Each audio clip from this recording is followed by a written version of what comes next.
白俄罗斯加入了上合组织啊，有一种西方的联盟在瓦解，但是中俄的集结它在加速中啊。金砖很明显做转型，就是开始更具地缘战略的价值。我告诉你，国际秩序不是美国或欧洲说了算。美国的盟友以拜登为首，不就变成失败联盟了吗？德国不行了，加拿大、美国在北边的小弟不行了，那美国在亚洲的第一大小弟，日本也好惨啊。那韩国一起拉下来，川普跟拜登的辩论啊，川普获得67% 的好评，拜登仅33%。本来民主党是希望利用这个辩论来挽回拜登的颓势，但是后来人家事与愿违嘛，人有时候不得不服老啊。欧洲的发展呢，德国跟法国是双引擎，那你今天法国、德国出了问题，这个引擎就很难转。全球地缘已经呈现出美西方对于中俄的疲软态，所以越是这种时候，日本越需要展现出他的稳，然后展现他的政治智慧。但是赖清德却呈现出强势，而他援引的是西方的力量，这不出现一个矛盾吗？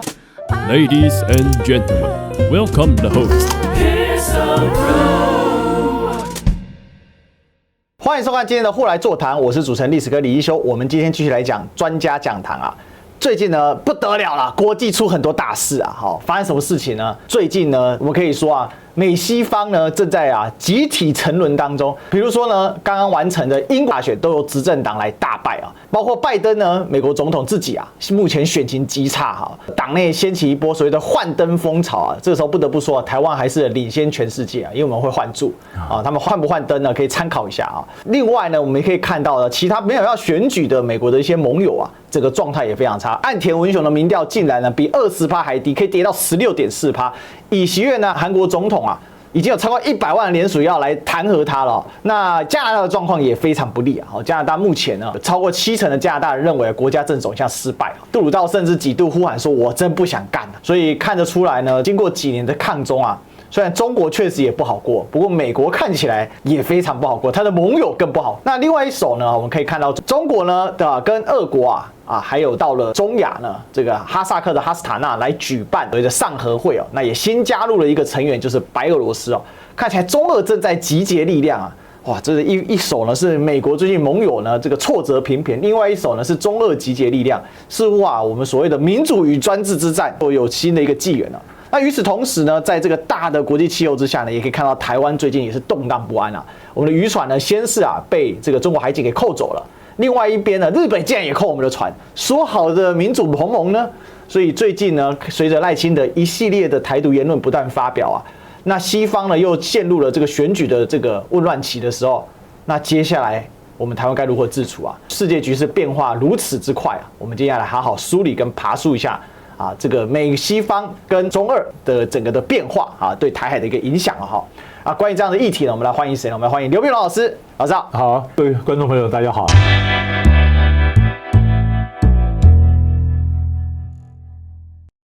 那首先第一个，我们先来请教一下老师我们刚刚看到川普跟拜登的辩论那这一次的辩论很有意思，是川普方完全依照拜登方的要求，竟然连他最讨厌的 fake news CNN 所有的规矩通通接受。那包括呢，到 CNN 现场不能有观众，因为我们知道川普很会用现场观众来攻击对手嘛，因为现场观众听到川普讲话就很嗨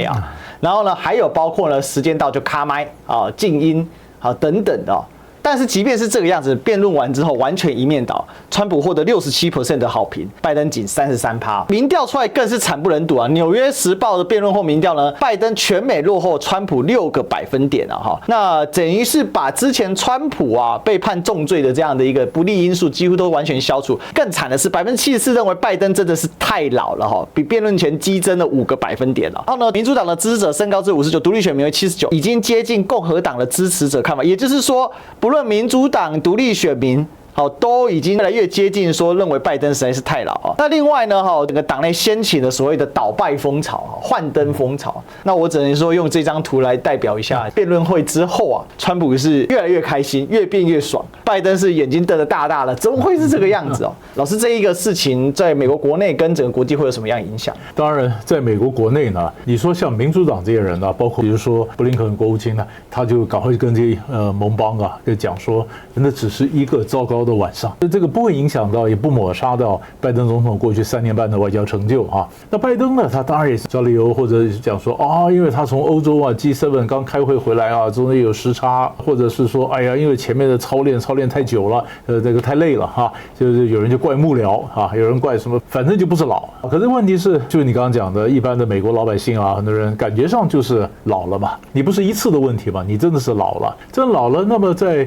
国际上的就担心什么呢？担心今天就算是拜登，假如你当选，你是一个就算你老了，可是你周边还有很能干的人、很理性的人嘛哈，就是政策不会有什么问题。但是怕是什么呢？怕是他的整个的美国政策变得不稳定，然后像中国啦、俄罗斯啦，他就有机会讲说，你看美国制度好在哪里？你看你选出来了这样的一个不稳定的一个总统嘛哈，所以就是美国国内呢，就是或者他党内呢，就有很多就换人的声音出来啊。那可是问题是，拜登自己当然讲说不行，我选到底啊，所以你在网络上你看到很多假新闻，啊，拜登就要宣布了要退，你看假新闻是多啊，但是拜登每一次都讲说没有，我不要退哈。但是你想的，如果退的话，那你拜登他也募款了2亿美元，那2亿美元呢，不能够转给，假如说我今天支持贺锦丽啊，副总统 Harris，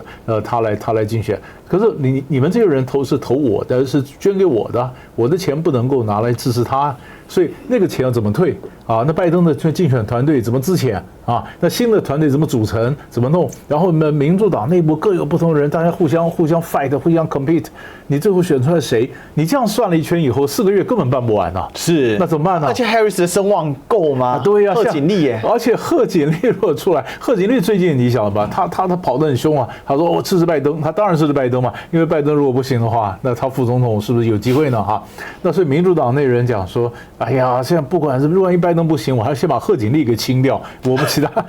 挡在路前面，我们其他人怎么弄？所以你这样算一圈呐，这我觉得了，民主党内部可能想说，算了，这次反正选不赢嘛。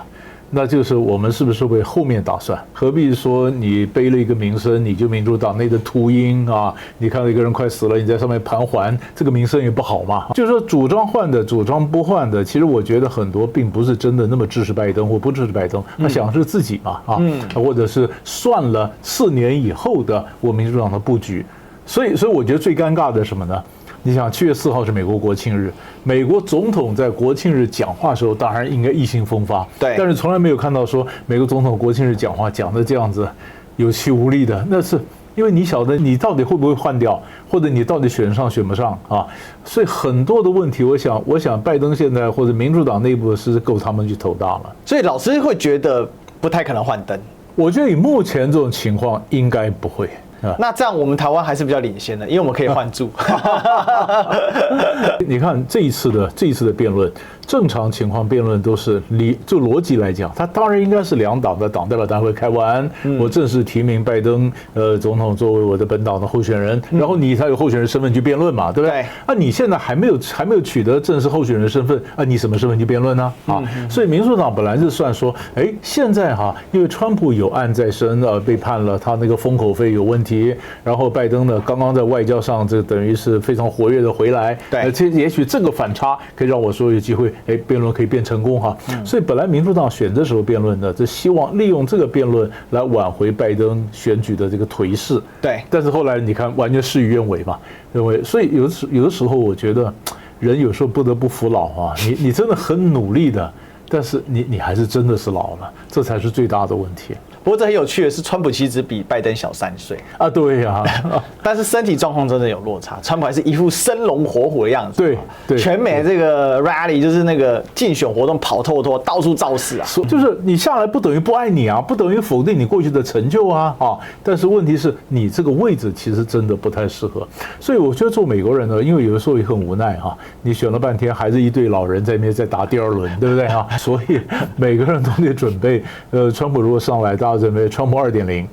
川普2.0的时候呢，那你面对什么样的川普，你怎么应付？我们经历过川普1.0，我们应该有经验。那川普2.0说怎么做？我想各国都在这样的盘算。那一天我有问对岸的学者，他们说他们内部现在已经在做川普2次上台后的研拟，跟里面已经都在开研讨会，跟写这一些报告、文章啊、论文啊，大家已经开始在做准备了。不过他也给了一个感叹，他说就是一个字，乱啊，不可测啊。好，所以接下来整个世界可能又因为美国又再次进入乱纪元了。拜登是拉高对抗了。这当初大家想说，川普对抗已经够强烈，结果没有，川普是表面对抗，实际上还有得谈哦。拜登是价值外交嘛，那是很难谈的。那我们看到这个拜登的这样的一个颓势结果他的盟友颓势也是很惨啊。比如说呢，保守党其实在价值观上是跟美国的鹰派是比较接近的因为我们也知道，美国虽然不管民主党或共和党逻辑上来说，共和党应该跟保守党比较近，民主党可能会跟工党比较近，这个是就国内意识形态。但大家知道，国际地缘政治讲的不是国内意识形态。如果是讲国内意识形态就可以解决的话，那当年的这个希特勒跟史达林还能够签订互不侵犯条约吗？那是不可能的事情嘛。所以国际政治的问题我们还是要来看我们看到保守党世纪惨败输到真的是脱裤子输的比上次工党还惨。上次工党是5年前选举的时候是自1935年之后最惨败，结果没想到保守党马上送给自己更大的惨败。老师，我觉得这也反映一个事情，就是现代的政治它的这个导向是很快的。上次你最惨败，下次可能换你最惨败那我们可以看到，这个新任的英国的这个准首相就是这个英国的工党党魁施凯尔他应该上台是没有什么问题的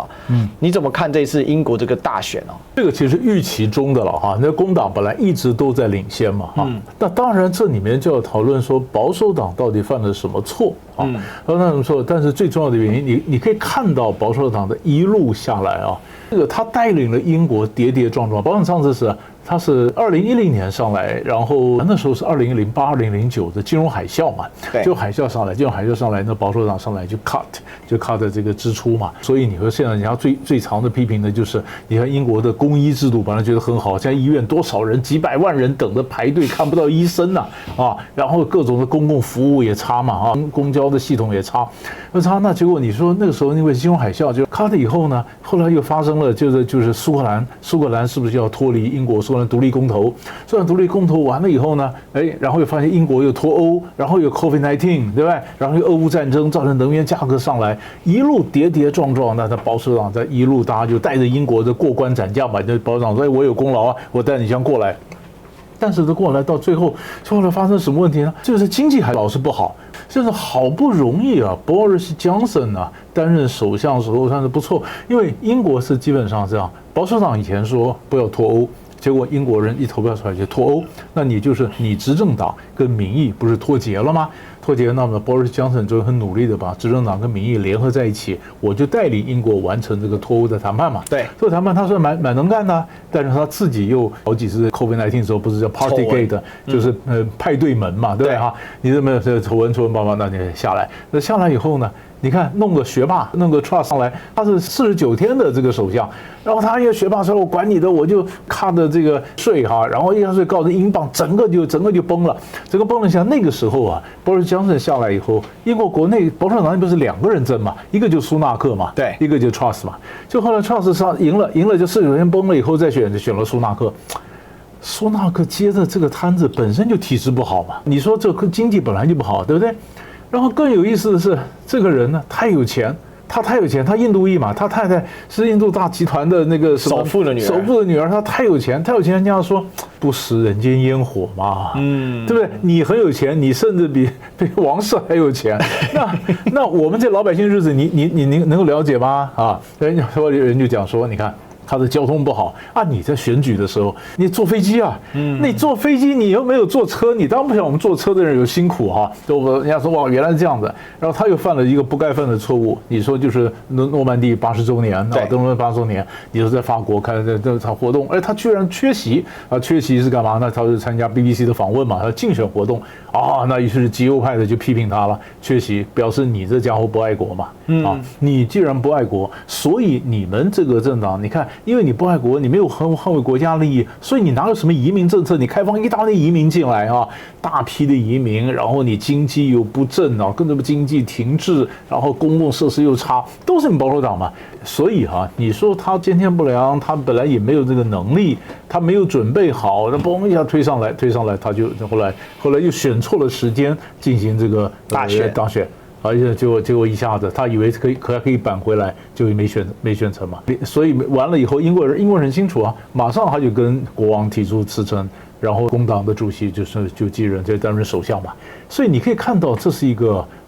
英国的变天。但英国的变天呢，从过去这些民调来看，其实是可以预测到的，但没想到是这么惨就是了。你刚刚讲的也非常好，就上一次工党它惨的时候呢，很多人说工党你没有个10年你修不好你这个党啊，还有人说不可能啦，他不可能再执政了啦，工党完蛋了，完蛋了啦！你看现在保守党。对不对？有史以来最差的一次，所以他怎么在他这个保守党怎么再站起来，可能下面还需要一段时间呢。英国这个保守党当然他这个自己内部状况很多，然后苏纳克的族裔问题又经常被保守党的选民诟病嘛，这是很多，所以说找一个印度人领导英国啊，结果最后呢，把自己的政党给印度了。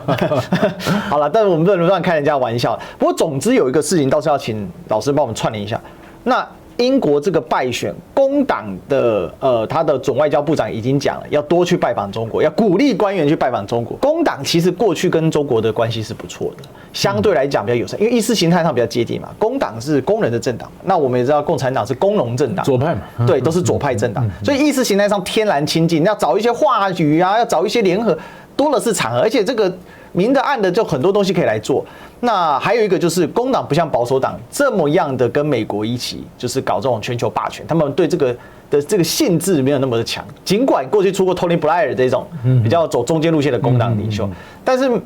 目前看起来会不会很明显的让英国的政策出现一定程度的调整？而且我想直白问的是，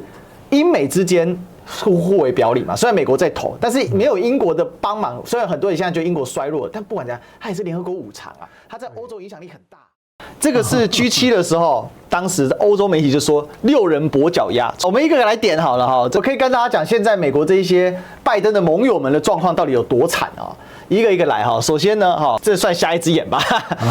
虽然他没有瞎眼了，但是他当时跌伤的时候，我故意选这一张，因为德国总理 Scholz 他这一次在欧洲议会的选举真的是惨到不行。刚才老师有提到一个，欧洲议会不会直接影响，但它会很明确的影响到选民，还有整个社会对你的支持度。在民选社会里面，社会的支持度是非常重要的啊。那你可以看到，本来呢，2021年当时议会要拿下51%，所以组成红绿灯内阁嘛。结果我没想到这一次选举呢，整个3党加起来才31%，基民党1党就30%了，他最主要对手就。然后另外呢，15%极右翼的另类选择党，如果基民盟狠一点的话，未来跟另类选择党一合作，那基本上红绿灯就直接瓦解了啊。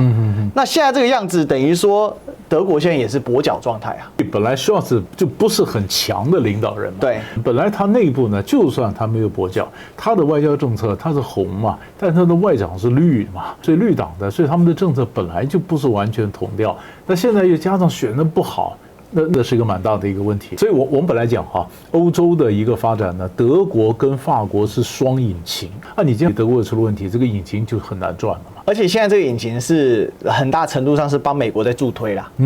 那这等于说对美国来讲也是很大的压力。那美国的这个小老弟加拿大现在更惨，70%国民认为加拿大已经崩溃了。其实杜鲁道从今年初开始就一直在说，哎，我不想干了，我不想干了。我也没有看过这个首相这样子啊。那很多人认为说只要现在选举，杜鲁道是已经输掉的啦。那这个是加拿大的 Global News 他所做的一个民调啊，他78%认为加拿大需要修正啊，而且呢，年轻人特别失望啊，18到34岁，因为这个样子，连国庆日大家都不想参加了啊。32人表示不太会出席，只有1/6的人说要出席加拿大的国庆日啊。那同时呢，我们看到大洋另外一边的这个支持岸田文雄当年才在这边 Japan's Choice 什么上了《时代》杂志的人，通通都倒大霉，这是死亡杂志吗？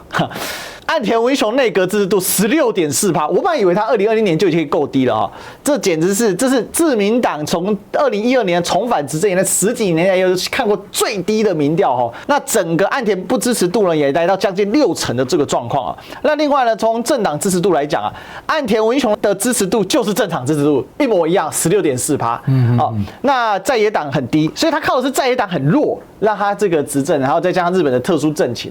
老师你看。这个2大盟友这个德国不行了，然后加拿大、美国在北边的小弟，然后美国在亚洲的第1大小弟，日本也好惨这个岸田文雄上来，他的支持度本来一直都不高，那么他就好几次希望透过外交上比如说他希望访美，对不对？或者说跟韩国去改善关系结果把韩国一起拉下来，那现在就他们的支持度都不高，所以这是一个，我觉得这是一个蛮大的一个问题。你怎么样的努力都不高，但是就你刚刚讲的点很好，就是因为反对党也分裂嘛。你看，最好我们刚刚看到英国哈，那英国我们说一路走来，保守党不是遭遇到跌跌撞撞的英国遭遇到这么大的问题，为什么保守党还继续执政呢？那是因为工党太弱嘛，反对党太弱，反对党自己内部在分裂嘛，内部在搞斗争嘛，把那个以前主席 Corbyn 都把这逐出了党嘛，对不对？那就他们内部在整顿嘛。等到反对党一回过神来，一整顿好以后，那执政党就下来了嘛。啊，那这个也是，但是我不晓得日本政局会怎么走啊。但是这是令人很担心的，就是当你就靠外交不行，拉不起你的这个支持度的话，你那个首相做起很多事情就没有底气，没有底气，很多政策或改革你就其实是推不动的。是哦，那我们看一下刚才讲的日韩联手嘛，那韩国一起拉下来啊。尹锡悦最有多惨呢？尹锡悦最近他的施政好评率是26%，差评率66%。最扯的是，竟然有超过100万人联署要弹劾尹锡悦。要了解，在韩国如果真的弹劾总统是要下台的这不能开玩笑的。那目前看起来呢，给予好评的理由啊，尹锡悦自己觉得最好的外交竟然只有23%其他呢几乎都是贴地而行整体表现不错剩6%，执行力剩4%那几乎是已经完全塌伏在地了那我们可以看到呢，这个目前的政党支持度，它还跟这个在野党不相上下，他们执政党国民力量30%，在野党共同民主党27%，可是在野党的领导人李在明目前呢是这个22%的，以这个未来的这个领导人的支持率是完全占据鳌首22%，他的后面能够对抗他的只剩15%，落差非常的大。所以可以这么讲，如果这时候改选的话，他们这个现在执政党保守的国民力量一定会下垮台，因为韩国就是分成进步派跟保守派嘛，保守派是一定输，那李在明可能就会当选。那我想要问的事情，倒不是说韩国跟日本的一个内部政情，而是更想理解是说，这整个我们这样串起来，我们回到刚才那一张图美国的盟友以拜登为首，不就变成失败联盟了吗？这个其实就是这一届的 G7 开会呢，大家觉得最少见的就是每个人照相，看都笑得很开心。其实每个人心里都有问题。我真正唯一开心的应该就是梅洛尼因为梅洛尼是怎么回事呢？他的意大利兄弟党在欧洲议会选举是选得不错的，对，选不错。那是刚才欧洲议会选举选完就开 G7 嘛。而且梅洛尼的一个特色就是他本来是极右派。但是他现在要慢慢转领导欧洲，他慢慢往中间修，所以他没有你想的支持墨索里尼啊，支持法西斯啦那么样的右。而且有这个吊诡的是什么呢？因为在欧洲的政治本来是有名的是意大利的政治是不稳定的。意大利的出名就是他一天到晚都在换政府，你知道吗？结果你看一个一天到晚在换政府的这样的一个意大利，他的总理居然在这7个里面，他是唯一最稳定的力量。你不觉得很吊诡吗？我想这是非常非常少有的一个状况。那这个对美国的全球领导力是不是有很大的挫折感呢？因为到底谁会领导世界？好，现在国际上几个，比如说联合国也许太大了，现在人家讲说G7 G7 那本来后来有一阵子讲说是集团体。因为集团体里面包括 7， 包括还有一些比较穷的这些国家集团体20国集团，他们慢慢去做比较领导。那20国集团因为俄乌战争一打了以后又分裂了，所以20国集团不像你所想的有那么样的一个影响力。好，于是西方的观察家就讲说，那集团体如果没有那么大影响力，那是不是我们又回来还是 G7 嘛那么但他这次再上来之前，那个印度就抢了一个空档，他说我来领导。那中国大陆想开玩笑，你领导我吧，所以中国说南方那是我嘛，所以中国大陆，所以你看王毅现在讲话也不断讲说全球南方国家要团结起来，但是就是表示中国端出来这个世界观跟美国西方是不太一样嘛。但是以美国为核心的这个美西方的团结，随着他们自己内部政局出现各种问题，是不是这样的政策就讲白了就是围堵中国的这样的一个策略会出现很大的调整？尤其我们看到今年11月选完美选选完之后，那很可能川普会上台，对，那这个联盟就彻底解散的耶。对，川普跟欧洲的关系也没有那么好，对不对？非常坏。所以川普上来，川普有另外一个想法，所以欧洲现在都在讲是说，那川普如果上来，所以他们有政策就是防川普嘛，所以他们英文就叫 Trump proof。Trump proof 这很有趣就像你戴手表，你有 waterproof， 对不对？你 Trump proof 就是你手表防震、防水、防川普。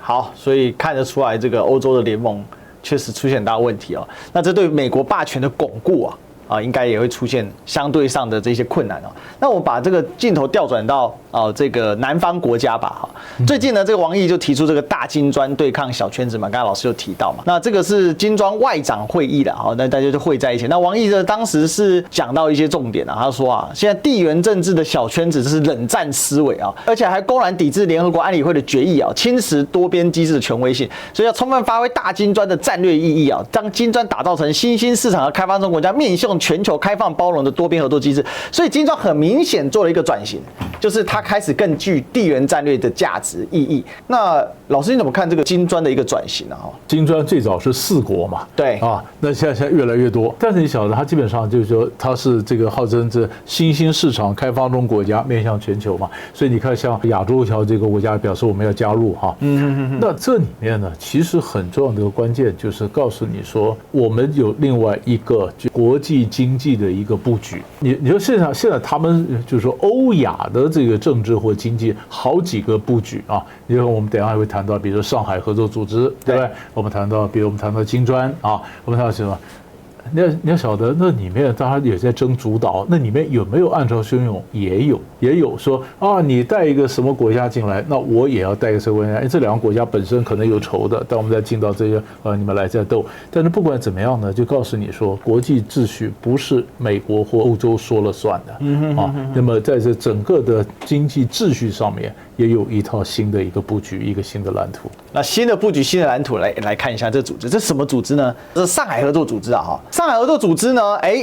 我们之前也有提过，那我们今天再来讲一讲为什么呢？因为最近在这个哈萨克的阿斯塔纳，2024年的上海合作组织元首理事会会议啊，在7月4号举办啊，非常的热闹哈。这次参加的有谁呢？哈，我们来讲一下哈萨克总统啊，托卡耶夫啊，就是我们刚刚看到这一次的主办国。那另外呢，我们可以看到了白俄罗斯总统卢卡申科，伊朗代总统啊，因为伊朗总统衰基嘛，所以现在目前是代总统，正在选新的，是这个穆赫贝啊，那这个中国国家主席习近平，吉尔吉斯总统啊。扎帕罗夫、巴基斯坦总理啦哈，夏巴兹，还有呢，俄罗斯总统普丁、塔吉克总统这个拉赫蒙乌兹别克总统呢米尔季约耶夫还有印度外长苏杰生就只有印度没有派这个自己总理亲自来那可能也跟莫迪最近因为也是选得很不好了哈。这次也是虽然是胜选，但是惨胜但状况也不好不知道是不是这个原因啊？正在整顿内部。那总而言之呢，这次的这个上合组织聚焦的重点蛮多了。政治摆在最前面的以前是安全摆最前面的政治、安全、贸易，而且我这个截的是什么？各位，我觉得是上合组织的官网，中文版它这个官网是有中文的政治、安全、贸易、投资、能源、环保、旅游、国际合作上海组织自身建设等等。所以现在其实包括金砖国家，包括上合组织，很大程度的都是什么政治？是地缘政治变成一个相当的一个重点了那包括通过了所谓阿斯塔纳宣言上合组织促进合作、公正等等。最重要的是什么？白俄罗斯加入了上合组织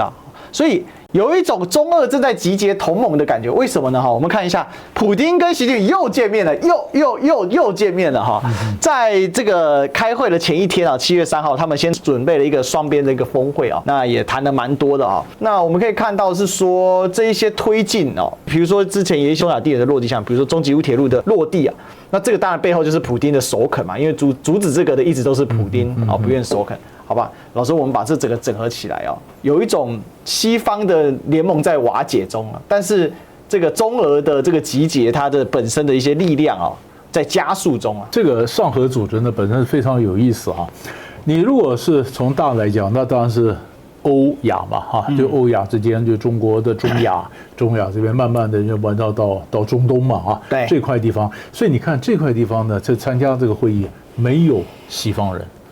没有欧洲，没有美国你说这整个从蒙古一路连过来就没有西方。你可以看到这里面呢，中国跟俄罗斯的关系是尤其特别注意刚才也谈到说他们又见面了，他们是2个月后，上次是5月份才见面的对，在哈尔滨。那现在见面呢，就是西方告诉中国说，你不要资助俄罗斯，当然这个中国说没有了啊。他说你看俄乌战争嘛，那你中国老是说你要公正，那你应该不谴责俄罗斯呢？所以你可以看到这一次上合组织他们也谈到俄乌战争，中国在大陆的讲法是说我是站在正确的一方嘛，他们讲说我支持谁，他说我支持对的一方，那对的一方你站在俄罗斯这边就表示你支持俄罗斯嘛。那么外界的一个讲法就是放在上合组织里面呢，我可以把这个问题稍微稀释一下。如果说你看我今天跟俄罗斯讲，我又是普京到俄罗斯再见面，那就表示跟俄罗斯关系好。可是我放在上合组织会议里面，我是多边会议的一个场外的一个两党聚会，那就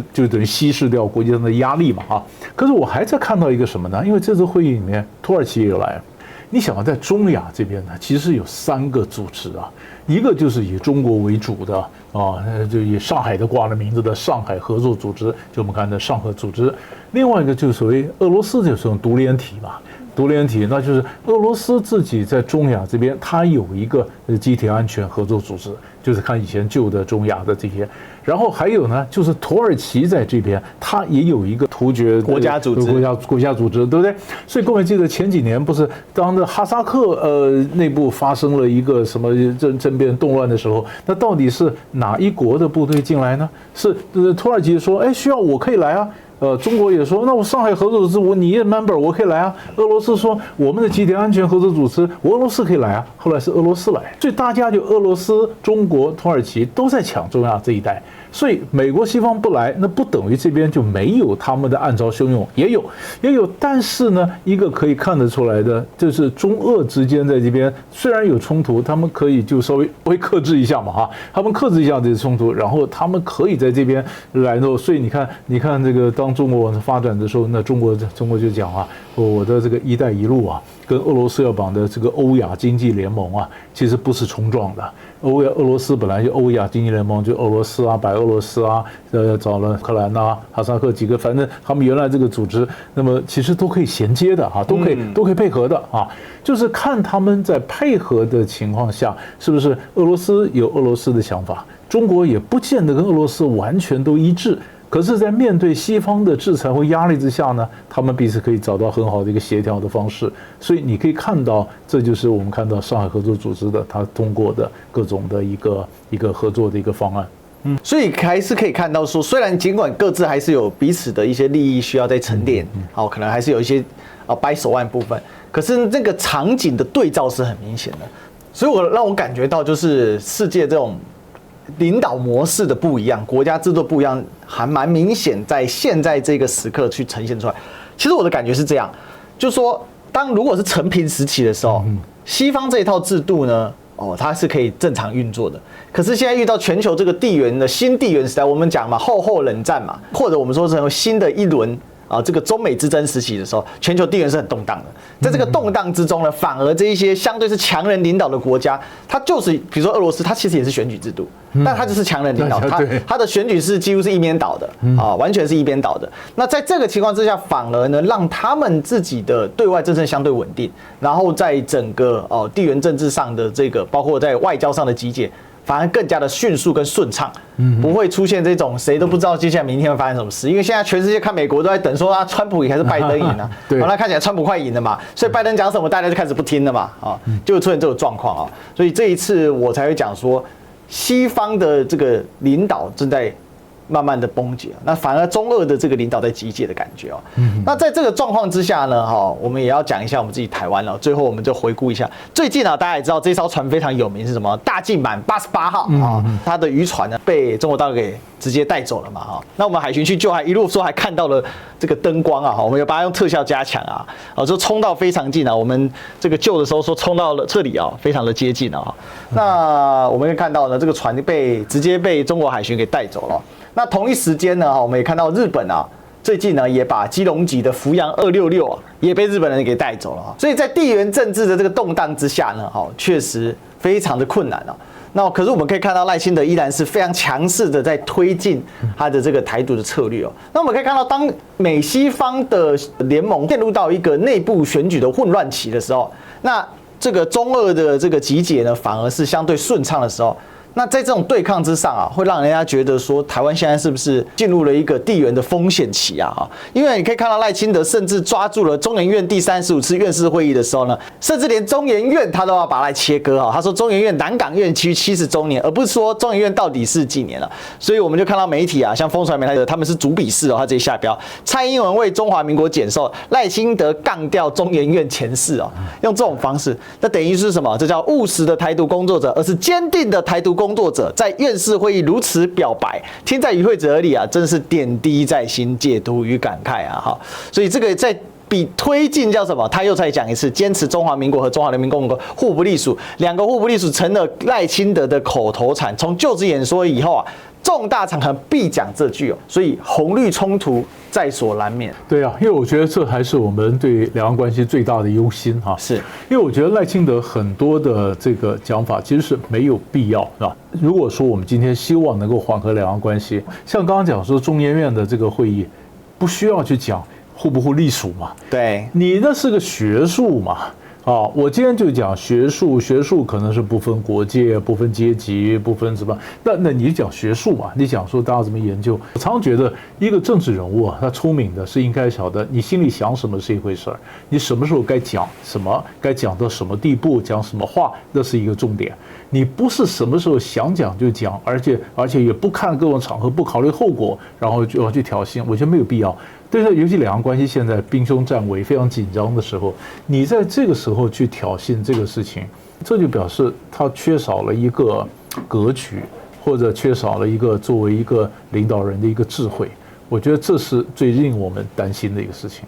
那如果放在全球政治格局下来看呢，赖清德这时候的强势，跟全球整个地缘的一个状况似乎是有违反之余，因为你这个时候对中俄强势，可是全球地缘已经呈现出一个是美西方对于中俄的疲软态，但是赖清德却呈现出强势，而他援引的是西方的力量，这不出现一个矛盾吗？而且你看现在两岸关系不是很紧张吗？你说一个渔船崩一下被拉过去，你如果两岸关系好的话，这事情比较容易解决，你把它当作事务性的或者什么样的行政的或什么问题，你不会把它政治化、无限上纲到什么地步。可当你一激起不必要的民族主义的这个问题的话，它就会变成政治化嘛，政治化以后就难解了。所以我非常同意刚才你打出来那个评论的那些话，因为务实的台独工作者，你很重要的是务实嘛。可你这点如果不晓得该怎么务实的话，到时候很多政策你就推得很乱。你看到菲律宾的这么乱，你看到菲律宾的进行，然后你看到美国过去不管是对库德族也好，对阿富汗的这个喀布尔政府也好，他该放弃的美国就放弃了。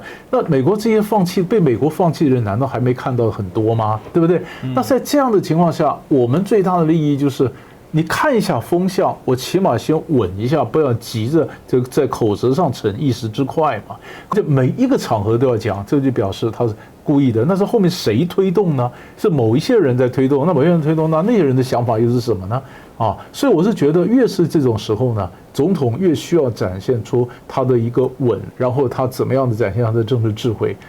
我觉得要有一些自我克制，而且我们念政治晓得，对任何国家来讲，他的这个道德只有一个，就是国家的生存。你要求国家生存，而国家生存只有一个大的原则，就是慎行，就英文叫 prudence。这是所有领导人必须奉为圭臬，这是你唯一的道德或唯一的使命，生存最重要。但不知道赖清德有没有想到这个部分生存的一个要义就是该适当的时候要调整步伐。但是看起来他目前是没有这样的一个想法了那我必须讲了现实面前，刚刚提到菲律宾是很好的一个借鉴菲律宾为什么最近突然之间又对这个中国大陆、对中国又开始比较软？